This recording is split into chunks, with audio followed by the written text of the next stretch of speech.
அனைவருக்கும் ரமலான் திருநாள் நல்வாழ்த்துக்கள். பிரியாணி இருந்து அனுப்பிவிடுங்க. எங்க உங்களுக்கு முஸ்லீம் ஃப்ரெண்ட் இருக்காங்களா?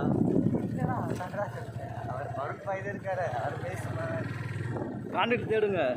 ஏதாவது பாய் இருந்தால் கால் பண்ணி பிரியாணி அனுப்பிவிடுங்க. பிரியாணி இந்த வீடியோ பார்த்தீங்கன்னா பிரியாணி அனுப்பிவிடுங்க, மறந்துடாதீங்க. வருஷம் யாராவது பிரியாணி கொடுப்பா பார்த்துக்கிறதுக்கும் யாரும் ஒரு ஆளும் கொடுக்க மாட்டுறாங்க. ஆமாம், அதனால் மறந்துடாதீங்க. ராமநாதபுரம் மாவட்டம். கமெண்ட் நம்பர் போட்டுவிட்றேன், பிரியாணி ஆர்டர் பண்ணி விடுங்க. ஆமாம், பிரியாணி கொரியர் போடுங்க. ஆமாம், அட்ரஸ் போட்டு விட்றேன், பிரியாணி கொரியர் போட்டு விடுங்க. ஒன்றும் பண்ண முடியல. பிரியாணி வேணும். பாய், நல்லா சிறப்பாக கொண்டாடுங்க.